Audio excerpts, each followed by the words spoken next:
أنا شايف أن سلطة الانقلاب القادمة برئاسة عبد الفتاح السيسي ليست مؤهلة أساسا لإقامة مصالحات مع أي فريق، وأنا أرى أن الطرف الآخر اللي هو الطرف الموالي للشرعية يبدد وقته عندما يجري الحديث عن مصالحات وعن مبادرات على هذا النحو دون أن تصدر إشارات حقيقية من الطرف الأساسي الذي يتولى سلطة الانقلاب. عبد الفتاح السيسي لديه مقاولة هدد، هو يعلم أن دوره فقط في مسألة محو الإخوان المسلمين من على الخريطة السياسية، وليس إجراء أي مفاوضات أخرى. فكرة المبادرات وفكرة مناقشة هذه المبادرات التي تبدو في كثير من الأحيان مبادرات وهمية، أنا شايف أنها تسيء إلى القوى الموالية للشرعية أكثر مما تفيدها. البعض ربما يريد أن يقدم نفسه باعتباره رجل سلام، وباعتباره مع المفاوضات السرية ومع المفاوضات السياسية ومع الحل السياسي، لكنه لا يعلم أنه هنا يخذل الشارع الرافض لمثل هذه المبادرات، الرافض لفكرة أن يجري الصلح وكل هذه الدماء قد أريقت،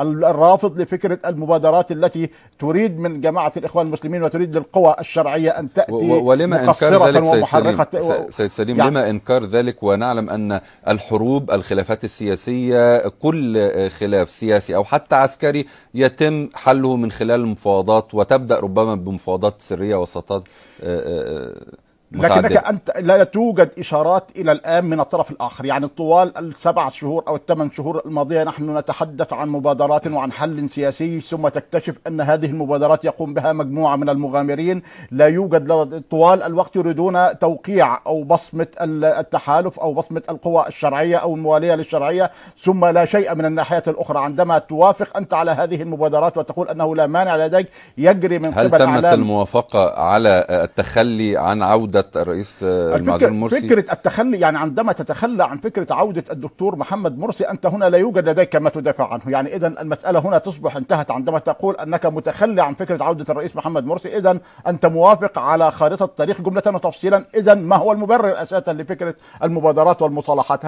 هل هي فكرة الإفراج عن المعتقلين وعن المحبوسين؟ أعتقد أن هذا الأمر طرح عليهم منذ البداية، وقالوا أنهم المحبوسين أنفسهم أو المعتقلين أنفسهم، وقالوا منذ البداية أنهم لا يوافقون على مثل هذا. المشهد الآن، وأنت أدرى أن السياسة فن الممكن، المشهد الآن أن هناك من يرى أن هناك ضغوط، وفقا لما قاله سيد عمر حتى عزام منذ قليل، أن الاتحاد الأفريقي قال لهم هناك ضغوط كبيرة دولية لعودة مصر للاتحاد الأفريقي. الاتحاد الأوروبي سيراقب الانتخابات، ذلك أنه سيعترف بها.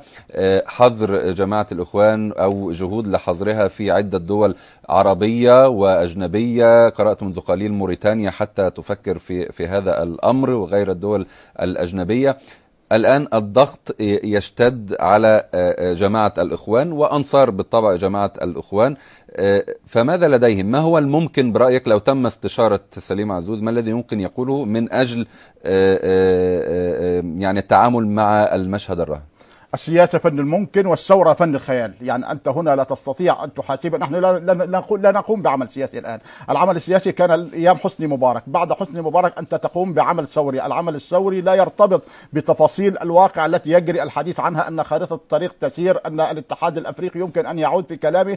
نعم، الاتحاد الأفريقي نعلم أن عليه ضغوط، ونسمن قراره الرائع برفض الاعتراف بهذا الانقلاب، لكن السؤال الآن ماذا قدم موقف الاتحاد الأفريقي؟ أنا أعتقد أن الثورة المصرية وأنك لن تستطيع أن تحصل على شيء إلا بقدر الذي تستطيع أن تؤديه الثورة في الشوارع. العمل الثوري يحتاج إلى إجماع شعبي ولو معنوي، حتى لو لم يكن بالفعل. أنا أعتقد أن الإجماع الآن لا يوجد إجماع لدى أي طرف. أعتقد أن الأغلبية مع الثورة. أعتقد أن فصيل الفريق السيسي منذ أن أعلن ترشحه للانتخابات الرئاسية قد فقد الجزء الأهم فيه، فقد فيه القوى الثورية التي تحالفت ومثلت غطاء ثوريا للثورة المضادة. أعتقد أن الخذلان يحدث كل يوم في جانب الصف الآخر. لماذا مطلوبا مني أن أقدم أنا هذه التنازلات وأنا أرى الفريق الآخر محاصر، وأراه محاصرا دوليا، على الرغم من أنه يبدو أنه يسير بشكل طبيعي؟ أنت الآن يوجد لديك مرشح للرئاسة لا يستطيع أن يلتقي بالجماهير،